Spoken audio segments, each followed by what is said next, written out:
राजा इंद्र ने एक बार भगवान पर शक नहीं किया, अनेक बार किया। एक बार की बात है, आप लोग ध्यान से सुनिएगा। भगवान श्री कृष्ण की धर्मपत्नी का नाम सत्यभामा था।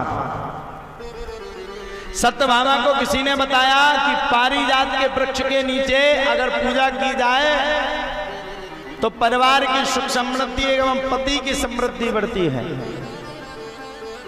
सत्यभामा ने भगवान श्री कृष्ण से पारिजात का वृक्ष मंगाया। पारिजात आप लोग नहीं जानते होंगे, ये पारिजात मात्र स्वर्ग लोक में पाया जाता है। स्वर्ग के अलावा ये पारिजात का वृक्ष कहीं नहीं होता है। भगवान श्री कृष्ण से सत्यभामा ने पारिजात के वृक्ष को पूजा करने के लिए मंगाया। अब भगवान श्री कृष्ण तो भगवान ठहरे, गए जाकर के पारिजात के वृक्ष के लिए राजा इंद्र के सामने से पारिजात के वृक्ष को लेकर के आ गया। राजा इंद्र को बड़ा भारी बुरा लगा। अब राजा इंद्र अब भी भूल गया कि ये भगवान है।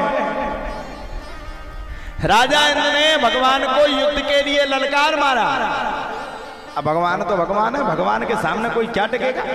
जिसने पूरी सृष्टि का अनवरण किया, संभरण किया, जिसने पूरी सृष्टि को पाला पोसा बड़ा किया, भला जो सृष्टि का पिता है, मान लो आज हम इस आश्रम के आधिपत्य हैं, महंत हैं, आश्रम पे सेवा दे रहे हैं, और कल के दिन कोई आया हमारे दुकान में दे, वो आश्रम से निकाल दे, ऐसा तो नहीं होता ना भाई। आश्रम को सींचा, बड़ा किया, सब कुछ किया, और आश्रम को कोई और ले जाए तो पहली बार सुना। ऐसे ही राजा इंद्र भी भगवान को ललकारने लगा। भगवान को बड़ी हंसी आई, और भगवान ने हंसी में आकर के राजा इंद्र के युद्ध के निमंत्रण को स्वीकार कर लिया, और गरुड़ पर बैठा करके स्वयं सत्यभामा के साथ भगवान श्री कृष्ण गरुड़ पर आरूढ़ होकर के इंद्रलोक पहुंच करके राजा इंद्र के निमंत्रण को स्वीकार कर लिया। महाराज सभी देवताओं ने भगवान के ऊपर एक सांस में कई हजार तीरों से प्रहार किया। राजा इंद्र की कई अक्षौणी अक्षुण्ण सेना जिसने भगवान के ऊपर प्रहार किया, लेकिन विश्वास मानो भगवान के एक तीर ने लाखों तीरों को पकड़ पकड़ करके काट दिया, एक साइड कर दिया। चला युद्ध, भयंकर युद्ध। राजा इंद्र ने बड़े बड़े अस्त्र शस्त्र का प्रयोग किया, भगवान ने भी बड़े बड़े अस्त्र शस्त्र का प्रयोग अनुसंधान को जाकर के रोक दिया। भगवान ने बड़े बड़े अस्त्र शस्त्र को जाकर के रोक लिया। अब तो भैया राजा इंद्र को बड़ा भयंकर बुरा लगा, सो राजा इंद्र ने भगवान के ऊपर वज्र से प्रहार कर दिया। भगवान ने भी हाथ में तुरंत चक्र को हाथ में ले लिया, छुंगली पर ले लिया। अब सभी देवी देवता कांप गए। एक हाथ में वज्र, एक हाथ में चक्र, अगर दोनों चल जाए तो पृथ्वी लोक में संपूर्ण विनाश हो जाए, कोई बचे ही नहीं। इतना भयंकर, इतना भयानक युद्ध की तीनों लोक में हाहाकार मचने लगा। मानो तीनों लोग हाहाकार की स्थिति परिस्थिति में जाकर के अनवरण करने लगे, संवरण करने लगे। तीनों लोग बड़े भारी भयंकर परेशान हो गए। भगवान ने भी हाथ में चक्र ले लिया, इंद्र ने वज्र का प्रहार ले लिया।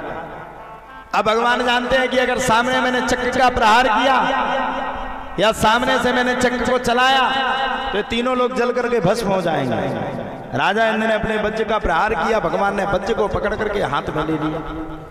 राजा इंद्र का ऐरावत नाम का हाथी था, उसने भगवान श्री कृष्ण के ऊपर प्रहार किया तो भगवान श्री कृष्ण के जो सारथी थे गरुड़ भगवान, उन्होंने स्वयं ऐरावत नाम के हाथी के ऊपर प्रहार करके उसको घायल कर दिया। अंत में भगवान ने ब्रह्मशिरस्त्र का प्रयोग किया। अब राजा इंद्र समझ गया। अच्छा, राजा इंद्र कई बार भक्त चुके भगवान के हाथ से। राजा इंद्र समझ गया अब बचने वाले नहीं। अच्छा, राजा इंद्र में एक और क्वालिटी है कि युद्ध भूमि पे अगर उसको लग गया कि बचेंगे नहीं तो दौड़ मारेगा। राजा इंद्र दौड़ मारने लगे, पिट करके भाग रहे। भगवान ने भी ब्रह्मशिरस्त्र का अनुसंधान किया लेकिन छोड़ा नहीं। पहुंच गए इंद्रलोक में, पराजय हो गए। राजा इंद्र जैसे ही आसन पर बैठे वैसे पत्नी ने आकर के कहा कि कितने निर्दयी हो, युद्ध लड़ करके आए और युद्ध में हार करके आ गए, हार करके इस इंद्रलोक में बैठ गए।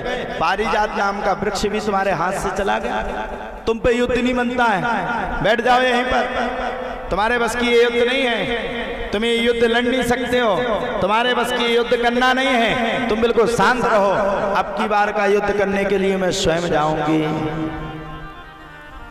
अब तो साहब क्या कहें। जैसे ही इतनी बातों को सुना वैसे ही राजा इंद्र की धर्म पत्नी भगवान से युद्ध करने के लिए चल पड़ी।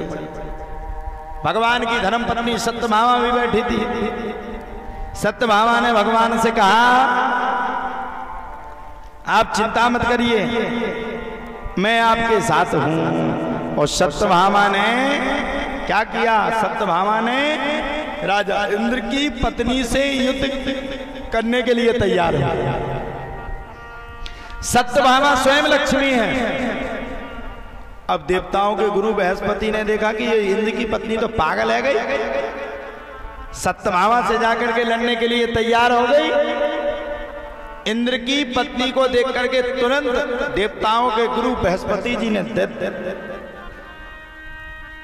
बृहस्पति जी महाराज ने प्रकट होकर एक सांस में राजा इंद्र की पत्नी को समझा, अरे पागल, किसके ऊपर प्रहार कर रही है, किसको मानना चाहती है, ये कोई साधारण मनुष्य नहीं है, ये स्वयं श्री हरि विष्णु हैं, और ये जो माता तेरे सामने खड़ी हुई है ये कोई ऐसी वैसी नहीं है, ये स्वयं माता लक्ष्मी है। माता लक्ष्मी से लड़ने के लिए तैयार है, जिसने पूरी सृष्टि को बनाया।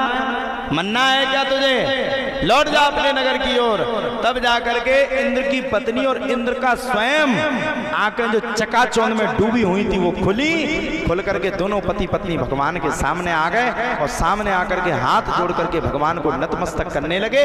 और भगवान भी इतने बड़े दयालु हैं कि तुरंत ऐरावत नाम के हाथी को छोड़ दिया और पारिजात नाम के वृक्ष को भी देने लगे। लेकिन राजा इंद्र ने कहा कि जाओ भगवान, ये वृक्ष आपका है, जब तक आप द्वारकापुरी में स्थित हैं, जब तक ये वृक्ष वहीं पर रहेगा, और जिस दिन आप द्वारकापुरी को छोड़ करके वैकुंठ लोक में जाओगे, उस दिन ये अपने आप स्वर्ग लोक में आ जाएगा। पारिजात नाम के वृक्ष को भगवान लाए और राजा इंद्र के अपमान को भी भगवान ने दूर किया। बस भगवान एक ही बात कहते, भगवान को पाने का बस एक ही तुम गुरु मंत्र याद कर लो, कुछ नहीं, दो चीजें याद कर लो, एक अपने गुरु और इष्ट के प्रति श्रद्धा, और दूसरा क्या दूसरा गुरु मंत्र ये है कि मरते मर जाना, पैसे को इतना बढ़ जाए, क्योंकि भगवान पहले पैसा बढ़ाते हैं, फिर मन में विचार करवाते हैं कि व्यक्ति के प्रति अभिमान ये कर रहा है कि नहीं कर रहा है। भगवान का ये नियम रहता है। और फिर अगर व्यक्ति को अपने आप में अभिमान है तो भगवान उससे कोसों दूर हो जाते हैं। तुम क्या, तुमसे पहले भगवान श्री कृष्ण ने जब गोपियों के साथ रास रचाया, गोपियों को अभिमान आ गया, वहां से छोड़ दो। भगवान तो भगवान है, इसलिए भगवान की कृपा को मानो और भगवान की कृपा का अनुभव करो।